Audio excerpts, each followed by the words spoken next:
up guys, welcome to the garage, part 2, world's fastest WPL. Didn't quite go to plan, definitely didn't go as well as part 1, although we did have a slight improvement on the speed, which I'll show you in a bit. What I want to do first is just give you a quick rundown of what I've changed. So the first thing I've changed, I've got metal gears now in the rear, so I don't need the front. This is the front, I've got spare now, but got metal gears in the rear now. I did have an issue with this, as you'll see in a little while, but other than that, these do hold up a bit better. I did try shimming this. I may have done it a bit tight, that might have caused a few of the issues, but it does hold in there now, which is good. So we've got metal gears.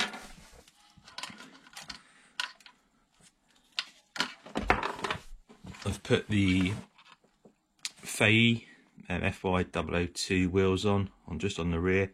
If you've not seen the review, I've reviewed a Fey recently. I put a little caption up here for you.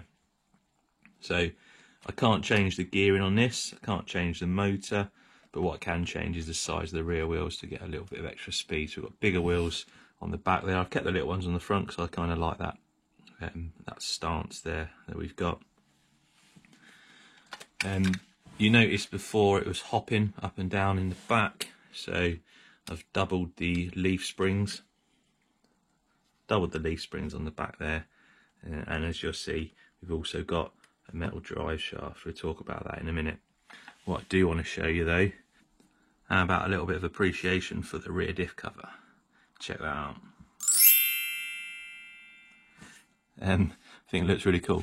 Anyway, so yeah, metal drive shaft, metal gears, bigger wheels, and finally we've got a 2S LiPo in there. This is a Wanfi one. This was sent to me. I've done a little review on one of their bigger ones. I'll have a little chat about this in another video where I'm doing a comparison against a lithium ion, so look out for that one. I'm going to do a LiPo versus lithium ion and the differences and if there's any performance difference, but use this to run the WPL. Done a couple of speed runs with this, and I'll show you a couple of them now and the issues I had with them. First issue being with the metal gears, and then we had some issues with the drive shafts. Let's look at them now and then we'll have a chat about it.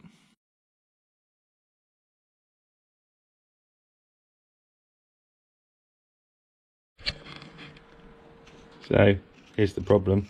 That's come loose, so need to maybe try and fix that in place. I'm not sure whether glue's going to do it, but let's have a look, see what we can do.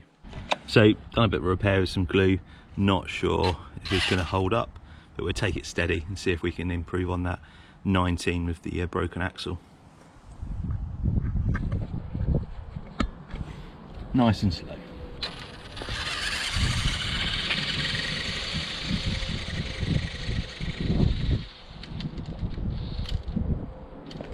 And there goes the drive shaft.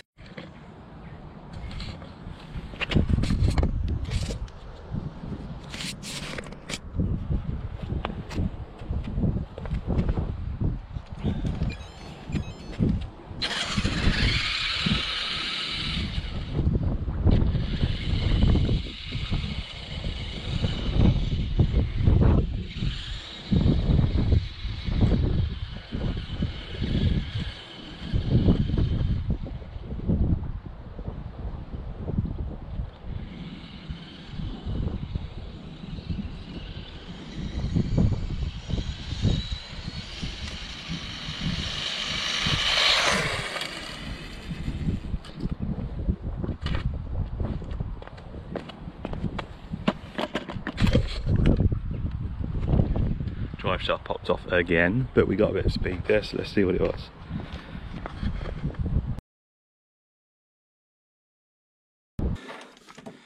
So I put a little bit of glue onto this, and it seems to have done the trick. So we managed to fix that and get running again. The issues I had with the drive shaft, I mean, the first issue I had was yesterday. I snapped this one when I was reversing, got caught and snagged and just snapped. Luckily I had two. But the issues with these drive shafts is them tiny little grub screws are so small, and the Allen key they give you is made of chocolate, so you can't get any grip and you can't really tighten them up at all, so they just kept slipping off. I did manage, as you'll see on the last run, I did manage to hammer it on. I just got the end and tapped it with a hammer just to give it a little bit more grip on there, and that seemed to hold up, which was good. So yeah, massive issues with drive shafts. Managed to get away with fixing that. Managed to get a good run in, as you'll see. And we'll try again for the 400th time.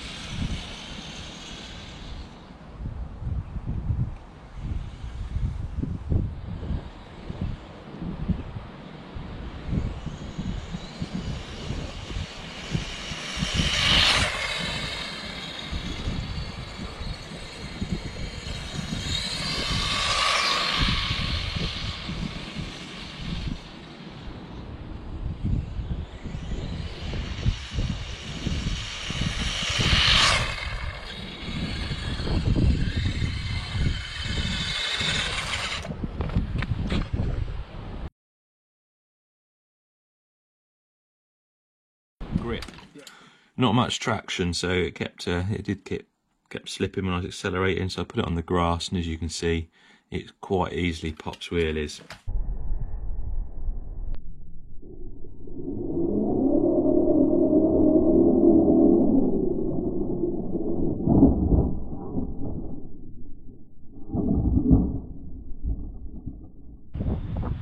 However, that is where the problem came. Here's a couple of the leaf springs. I've gone through 3, I think, of these now. They just keep snapping. In my wisdom of lowering the front, I took the plastic supports off of these, and I think it's just weakened them and allowed them to twist more. So now they're just hanging off, and if I show you under here, you can see that's all broke, snapped off, just ended up hanging off.